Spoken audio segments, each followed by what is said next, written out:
Une approbation, celle par le Conseil des ministres du projet de loi de finances 2023. C'était au cours de sa réunion d'aujourd'hui.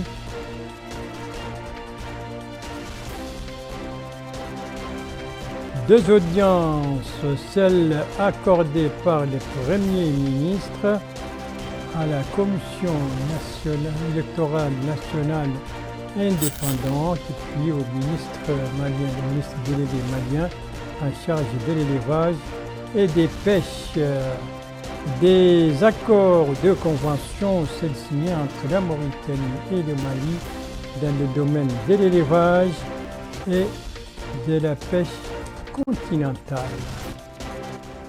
Voilà pour les principaux titres de votre journal et c'est parti, mesdames, mesdemoiselles, messieurs, bonsoir et bienvenue à votre 22h de ce vendredi 7 octobre 2022. Le vendredi, généralement, n'est pas la journée de la réunion hebdomadaire du gouvernement. Cette journée, c'est en principe toujours mercredi. Mais ce vendredi a fait exception à la règle avec un conseil des ministres aujourd'hui consacré au projet de loi de finances 2023, un projet caractérisé par une progression de 3,03%, un projet. Donc, ce budget s'élève en recettes et en dépenses à 111 milliards 423 millions 844 448 ouguiya MRU. Que prévoit ce budget? Quelles sont ses différentes caractéristiques? Tout cela est contenu dans le communiqué publié à l'issue de cette réunion du Conseil des ministres aujourd'hui, communiqué que nous présente Mehdi Kanakli. Le Conseil des ministres s'est réuni ce vendredi 7 octobre 2022 sous la présidence du président de la République, M. Mohamed Ould-Cheikh El Ghazouani. Le Conseil a examiné et approuvé un projet de loi portant loi de finances pour l'année 2023. Ce projet de loi vise la poursuite et l'accélération de la mise en œuvre des engagements du programme du président de la République, M. Mohamed Ould-Cheikh El Ghazouani, afin de consolider la relance de l'activité économique nationale après l'impact négatif de la pandémie du Covid-19 et plus récemment celui de la guerre russo-ukrainienne, en vue de réaliser une croissance économique plus forte et équitablement répartie dans un environnement de bonne gouvernance, de justice sociale et de développement durable. À cet égard, les principales orientations retenues sont axées sur les directives suivantes. Soutenir la poursuite de la reprise de l'activité économique à travers les investissements dans les infrastructures de soutien à la croissance et les secteurs à fort potentiel en matière de valeur ajoutée et de création d'emplois. Préserver les équilibres macroéconomiques. Renforcer la mobilisation des ressources pour financer les politiques publiques engagées. Élaborer les propositions budgétaires selon les priorités fixées et la rationalisation des dépenses de fonctionnement, baisse de leur poids dans les dépenses totales. Accorder la priorité au développement du capital humain et des services de base, conformément au programme présidentiel et à la SCAP. Poursuivre la mise en œuvre des programmes sociaux et de promotion de l'emploi. Maîtriser la situation de l'endettement public. Créer un espace budgétaire et l'orienter vers les secteurs et les domaines à fort impact social et économique. Dans ce cadre et conformément aux objectifs de la politique budgétaire reflétés dans le budget 2023, les dépenses de fonctionnement passeront de 19% de PIB en 2022 à 16% en 2023. Elles représentent ainsi 58% du budget de l'État contre 65% en 2022. En revanche, les dépenses d'investissement continueront à bénéficier de la priorité en matière d'allocation des ressources et seront portées à 42% des dépenses globales en 2023 contre 35% en 2022. Ainsi, le présent projet de loi de finances pour l'année 2023 s'équilibre en recettes et en dépenses à la somme de 111 milliards 423 844 448 ouguiya MRU contre 108 milliards 142 161 346 ouguiya MRU dans la loi de finances rectificative 2022, soit une progression de 3 281 683 110 ouguiya MRU en valeur absolue et de 3,03% en valeur relative. Le solde budgétaire global prévu en 2023 s'améliore par rapport à 2022 pour s'établir à 9,42 milliards MRU, 2,8% du PIB hors industrie extractive, contre 17,7 milliards MRU en 2022, 5,7% du PIB hors industrie extractive. Cette amélioration s'explique essentiellement par les efforts de maîtrise de la dépense et de rationalisation des choix budgétaires après les fortes pressions sur le budget de l'État pour faire face aux effets conjugués de la conjoncture économique internationale et des vagues de la pandémie du Covid-19 au cours des 3 dernières années, mesures de riposte contre la Covid-19, programme de relance économique pro-PEP. Les grandes masses du projet de budget 2023 sont principales composantes des recettes. Le niveau des recettes, hors financement déficit, atteindra 102 883 454 ouguiyas MRU en 2023, soit une progression de 12,79% par rapport à 2022. Les recettes fiscales s'établiront en 2023 à 59 1 305 976 ouguiyas MRU, soit une progression de 8,20% par rapport à la loi de finances rectificative 2022, portée essentiellement par la taxe sur la valeur ajoutée, 19%, les impôts sur les bénéfices et profits, 14%, et les impôts sur traitements et salaires, 11%. Les recettes non fiscales enregistreront une hausse de 1,47% comparativement à leur niveau de 2022 pour se situer à 28 398 639 625 ouguiyas MRU, tandis que les recettes en capital afficheront un montant de 549 263 221 ouguiyas MRU, soit une baisse de 71,28% par rapport à leur niveau en 2022, due essentiellement à l'encaissement exceptionnel en 2022 du prix d'une licence de télécommunication à 1,73 milliard ouguiyas MRU. Les CAS seront projetés en 2023 à un montant de 5 204 634 631 ouguiyas MRU contre 4 141 millions ouguiyas MRU en 2022, soit une hausse de 25,69%. Principales composantes des dépenses. Les traitements et salaires atteindront 21,70 milliards d'ouguiyas MRU contre 20,20 milliards d'ouguiyas MRU en 2022, enregistrant ainsi une hausse de 7,30% du fait des avancements des fonctionnaires et agents de l'État et des recrutements prévus au niveau des secteurs de l'éducation et de la santé. Les autres dépenses de fonctionnement connaîtront une baisse globale de 7,59 milliards d'ouguiyas MRU, soit moins 16,68%, grâce pour l'essentiel à la non-reconduction de certaines dépenses liées à la conjoncture générale de la période 2021-2022. Les dépenses de biens et services sont arrêtées à 13 milliards d'ouguiyas MRU contre 13,50 milliards d'ouguiyas MRU en 2022, soit une baisse de 4,04%.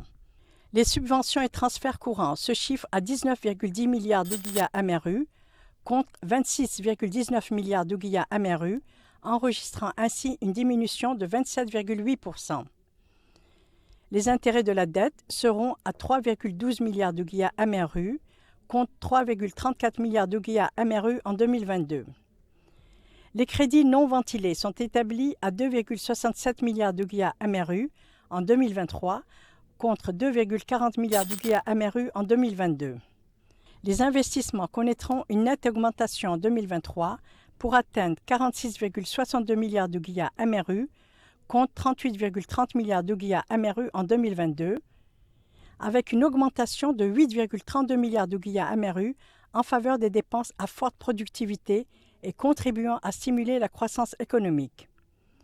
Cette enveloppe se répartit en dépenses d'investissement sur ressources propres de l'État pour 31 milliards d'ouguiyas MRU, soit 66% du total des dépenses d'investissement.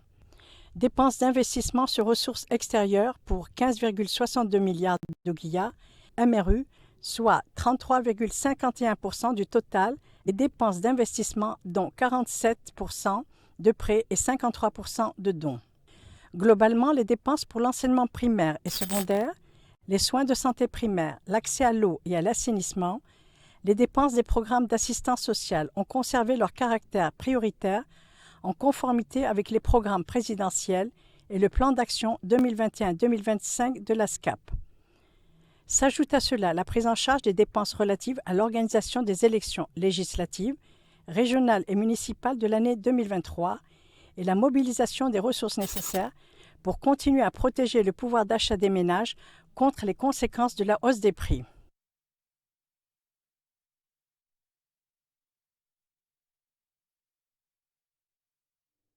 Le projet de finances 2023, donc approuvé aujourd'hui par le gouvernement au cours de sa réunion aujourd'hui, un projet qui se caractérise par une progression de 3,3% par rapport donc au budget de l'année dernière et qui se caractérise également par une augmentation des budgets d'investissement et une diminution des budgets de fonctionnement. Et les images que vous venez de voir, bien entendu, il faut les voir, c'est la conférence de presse pour commenter justement le projet de loi de finances 2023. Une conférence animée ce soir par 3 membres du gouvernement, à savoir le ministre de l'Équipement et des Transports, porte-parole du gouvernement, le ministre des Affaires économiques et de la promotion des secteurs productifs et leurs collègues des finances. Nous reviendrons beaucoup plus en détail sur cette conférence dans notre prochaine édition. En attendant, on va parler des activités du Premier ministre, 2 audiences en tout, et toutes 2 aujourd'hui. La première a été celle qui a été réservée aux membres et aux présidents de la Commission électorale nationale indépendante. Alors, qu'est-ce qui a été dit au cours de cette réunion? Élément de réponse avec Mohamed Ould-Khattat. L'audience, le Premier ministre a remercié les membres de la CENI pour leur bonne gestion des précédentes élections, malgré les difficiles conditions politiques dans lesquelles elles se sont déroulées et les conditions du climat en cette période. De son côté, le président de la CENI, M. Mohamed Wael Belal, a remercié le gouvernement pour avoir accompagné en permanence les travaux de la commission pendant les différentes opérations de vote, soulignant que l'expérience des membres de la CENI sera toujours à la disposition de la nouvelle commission. L'audience s'est déroulée en présence du ministre de l'Intérieur et de la Décentralisation, M. Mohamed Ahmed Ould Mohamed Lamine, de la directrice de cabinet du Premier ministre, Mme Aïcha Val-Vergès, de la conseillère du Premier ministre pour les affaires politiques, Mme Hindou Mentaïnina, et du conseiller du Premier ministre chargé de la communication, M. Ahmed Ould Salik. Voilà pour cette audience accordée à la CENI. D'ailleurs, une nouvelle CENI doit être mise sur pied d'ici le 31 octobre de ce mois-ci 2022. C'est au terme de l'accord politique intervenu récemment entre le ministère de l'Intérieur et les partis politiques, 24 en tout. C'était le résultat des concertations entre les 2 partis. La seconde audience accordée par le Premier ministre, on doit voir maintenant les images, c'est celle accordée au ministre délégué malien en charge de l'élevage et de la pêche. Les 2 hommes ont discuté bien entendu des relations bilatérales entre les 2 hommes, entre les 2 pays, le Mali et la Mauritanie, et bien entendu les voies et moyens pour les renforcer. C'était l'occasion pour le ministre malien, le ministre délégué malien, de remercier encore une fois la Mauritanie pour son engagement en faveur de son pays. L'actualité, évidemment, c'est cette visite de la délégation malienne, une forte délégation conduite par le ministre donc délégué chargé de l'élevage et des pêche. Bien entendu, cette visite qui a commencé le mercredi dernier a été sanctionnée par la signature de 2 conventions et dans le domaine de l'élevage et dans le domaine des pêches. Précision avec Abdoulaye Demeba. Au terme de la visite de la délégation malienne dans notre pays, 2 conventions de coopération ont été signées portant sur les pêches et l'économie maritime. Et dans le domaine de l'élevage, celle portant sur les pêches se rapporte à la commercialisation du poisson dans le cadre de la mise en œuvre de cet accord. Un comité de suivi a été mis en place. L'autre convention concernant le secteur de l'élevage permettra de faciliter la transhumance des animaux entre les 2 pays et un suivi sanitaire des animaux le long du corridor. L'importance de l'élevage pour les économies des pays de la bande sahélienne a été mise en avant. L'élevage est un pilier des économies des pays du Sahel, où l'on estime que plus de 280 têtes d'animaux sont élevées par plusieurs dizaines de millions d'acteurs de ce secteur, et constituant ainsi un actif productif, une source de revenus et donc de résilience considérable pour nos populations. Parmi ces pays sahéliens, la Mauritanie et le Mali occupent une place de choix, d'où l'intérêt stratégique de développer notre coopération dans ce domaine et bénéficier au bénéfice de nos populations. Depuis l'investiture de son Excellence, Monsieur le Président de la République, Mohamed Ould-Cheikh Al-Ghazouani, et surtout son discours historique prononcé le 31 mars 2021 à Tembedra, notre pays est engagé dans la mise en œuvre d'une politique volontariste pour le développement de la modernisation du secteur de l'élevage. Le rôle de cet accord a été spécifié. Cela renforcera les capacités des acteurs pour une meilleure transhumance des animaux et une santé au niveau de tout le long du corridor et des frontières respectives. Cet avenant permettra, c'est-à-dire que cette opérationnalisation permettra un meilleur suivi de la situation des maladies de nos animaux au niveau de tout le long, de part et d'autre de la frontière, une meilleure protection de l'environnement, une meilleure définition des périodes à travers ce comité de suivi pour lequel nous venons de signer les accords, permettra d'opérationnaliser cette transhumance et la santé de nos animaux tout le long de nos frontières. La signature de ces deux conventions rentre dans le cadre de la redynamisation de l'accord signé entre les deux pays en février 2016. Voilà, la coopération, donc les relations de coopération mauritano-malienne viennent de s'enrichir de la signature de ces deux conventions, de ces deux accords, et dans le domaine de l'élevage et dans le domaine des pêches, de la pêche continentale. Et nous restons encore un instant dans cette page diplomatique, cette fois pour parler de cette réception. Eh bien, on doit voir les images de cette réception, n'est-ce pas? Les voilà, c'est une réception offerte par l'ambassadeur d'Italie. C'était hier soir, donc ici à Nouakchott, à l'occasion de la fête nationale de son pays. C'était l'occasion pour le diplomate italien de souligner le grand intérêt accordé par son pays à l'investissement en Mauritanie, pays ami, a-t-il dit, la Mauritanie, où se trouve actuellement une mission de l'agence italienne de coopération.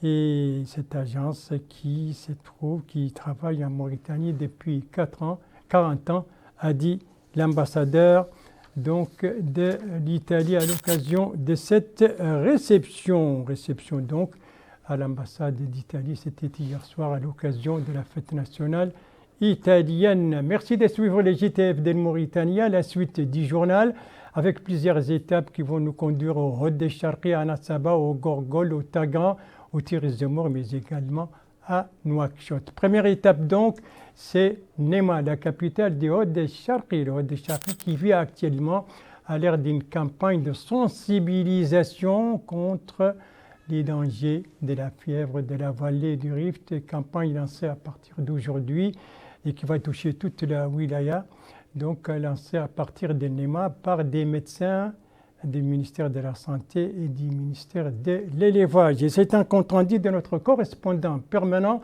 là-bas, Bahebiri, compte-rendu revue en français par Abdoulaye Demeba.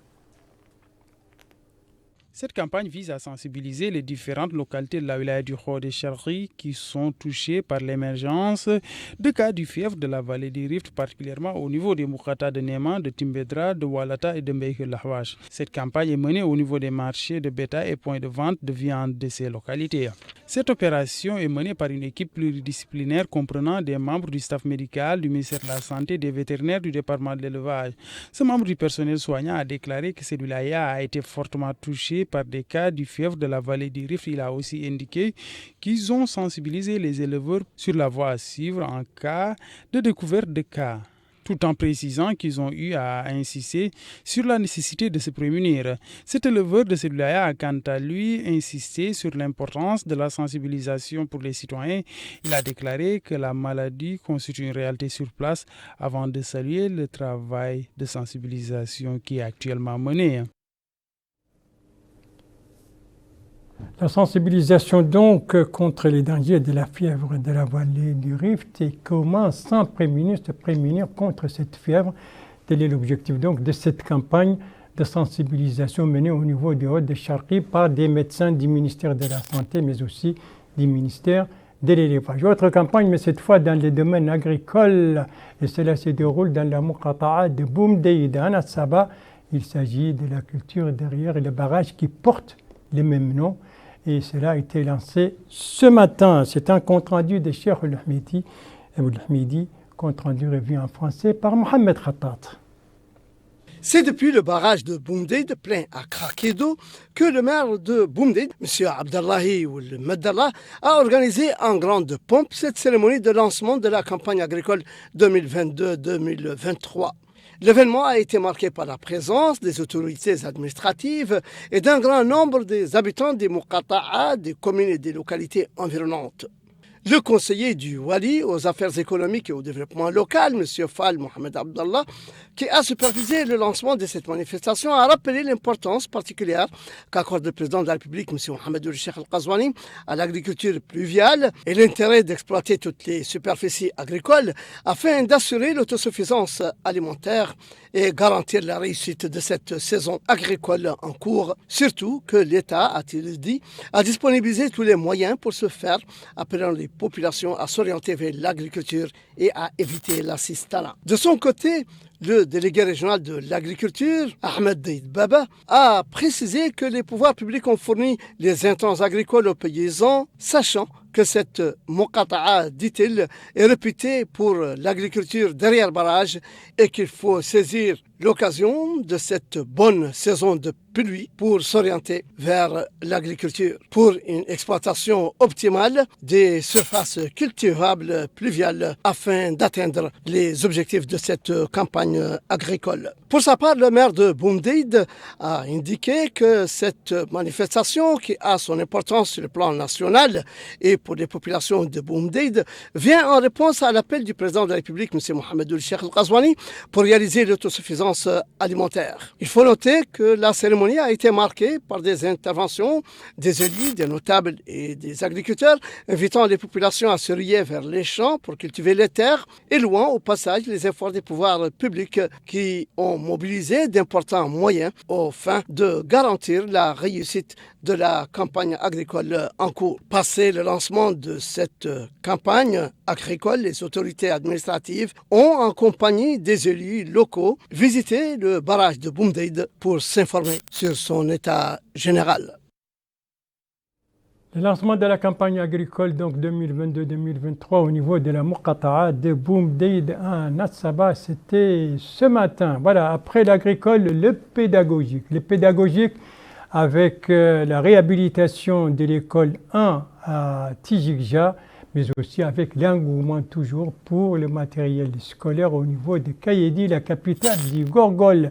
Des informations que nous ont été communiquées par nos bureaux régionaux dans ces deux wilayas, compte rendu revu en français par Abdoulaye Demeba. Avec l'ouverture des classes, les parents d'élèves se ruent au niveau des commerces où sont disponibles les fournitures et manuels scolaires à Kayedi. Les apprenants aussi se rendent au niveau des commerces pour se procurer des livres et fournitures scolaires. Cet élève, qui dit être candidate cette année pour l'épreuve du baccalauréat, a souligné être venue pour acheter du matériel scolaire. Elle a apprécié le coût des fournitures qui, dit-elle, est très abordable. Cette autre cliente qui est venue pour acheter des fournitures scolaires pour son enfant a appelé les vendeurs à réduire les prix des fournitures. Avec la rentrée scolaire, certains vendeurs diversifient leur activité pour fructifier leur chiffre d'affaires. C'est le cas de ce commerçant qui a indiqué qu'il vend des produits de beauté, mais quand la rentrée scolaire pointe à l'horizon, ils achètent des fournitures scolaires qu'ils commercialisent. En plus de son domaine de prédilection, il indique se frotter les mains avec cette activité. À Tijikja, une cérémonie a eu lieu dans l'enceinte de l'école numéro 1 de cette ville. Ces rencontres pédagogiques s'inscrivent dans le cadre de l'appui apporté par les autorités locales dans le cadre de la mise en place de l'école républicaine. Les anciens pensionnaires de l'école numéro 1 ont ainsi organisé cette cérémonie en collaboration avec les autorités locales. Cette cérémonie a été présidée par le conseiller du Wali chargé des affaires politiques et sociales et le hakim de la Muqata'a de Tijikja. S'exprimant au nom des anciens pensionnaires de l'école numéro 1, ce dernier a affirmé que ce soutien s'inscrit dans le cadre de l'appui apporté pour l'établissement d'une école républicaine qui accueille toutes les composantes sociales du pays. Des fournitures scolaires ont aussi été offertes aux élèves de cette école par l'amicale des anciens de l'école numéro 1 de Tijija. En plus, des manuels scolaires ont aussi été distribués en marge de ces cérémonies. On reste encore un instant dans le domaine du pédagogique, mais cette fois, cela nous amène à Zouerat, la capitale du Tiris Zemour, dont l'école technique pour la formation professionnelle connaît cette année un engouement et une grande affluence, surtout des candidats. C'est ce qu'a constaté notre correspondant permanent là-bas, Mokhtar Baba Ahmedou, compte rendu revue en français par Mohamed Khattat. Les candidats pour l'entrée en première année de formation professionnelle affluent à l'école d'enseignement professionnel et technique de Zouerat pour le dépôt de leur dossier, sachant qu'il ne leur reste plus qu'une seule semaine avant la clôture des candidatures.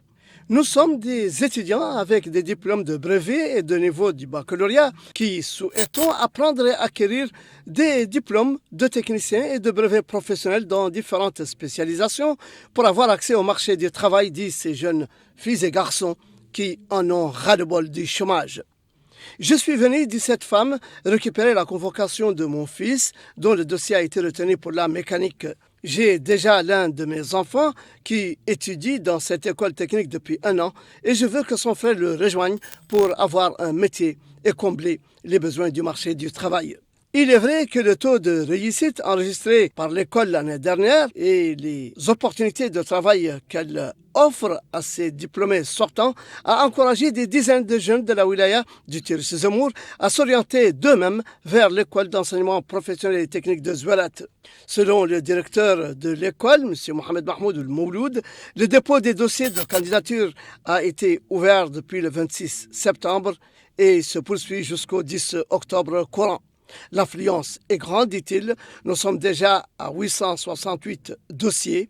Parmi les spécialités professionnelles à pourvoir, il y a l'électricité domestique pour le CAP, la construction métallique et la mécanique auto. Pour le brevet technique, il y a l'électricité industrielle et la maintenance des engins. Cette année, l'école offre 275 places pour les jeunes désireux de bénéficier d'une formation professionnelle et technique. Il convient de noter qu'après le dépôt des dossiers, les candidats seront convoqués pour l'examen d'approbation le 25 octobre courant, avant que les admis dans les différentes spécialisations ne rejoignent l'école pour une nouvelle année scolaire de la formation technique et professionnelle. Voilà, après ce tour, donc, ce périple à l'intérieur du pays qui nous a conduits successivement au Wadi Sharqi, à Nassaba, au Gorgol, au Tagan et au Tiris Zemour. Après donc ce périple, retour à Nouakchott pour parler cette fois de cette série d'activités entreprises depuis hier soir par Radio Mauritanie, des activités, on doit voir les images, les voilà, des activités bien sûr littéraires, mais aussi d'Elmetz, et c'est là à l'occasion de Mouloud, la naissance du prophète Mohammed, paix et salut sur lui. Des activités donc lancées hier soir et la première soirée a été consacrée à un exposé détaillé, des poésies, mais aussi des médailles sur la vie du prophète, paix et salut sur lui. Tout cela en présence du directeur général de Radio Mauritanie, mais aussi de plusieurs vuqaha, les érudits, et donc de poètes et de journalistes. Voilà, et c'est sur cette série donc littéraire et de médailles de Radio Mauritanie que se termine ce journal. Merci à vous, madame, mesdemoiselles, messieurs, de l'avoir suivi. Merci bien entendu aux équipes rédactionnelles et techniques qui ont participé à sa conception. Je vous en rappelle les principales informations. Ici, c'est la réunion aujourd'hui du Conseil des ministres, donc destinée, qui était consacrée au projet de loi de finances 2023, projet qui a été approuvé, qui se caractérise par une progression de 3,3% par rapport à l'exercice précédent. Ici, ce sont les audiences du Premier ministre. La première a été accordée à la CENI, la Commission électorale nationale indépendante, et la seconde au ministre délégué malien en charge de l'élevage et de la pêche, bien sûr, qui était en visite en Mauritanie, visite donc sanctionnée, vous le voyez, par la signature de 2 conventions et dans le domaine des pêches et dans le domaine de l'élevage. Voilà, il ne me reste plus qu'à vous souhaiter une très bonne fin de soirée, une très bonne fin de semaine et à vous donner rendez-vous, Inch'Allah, demain à la même heure, 22h. Bonsoir.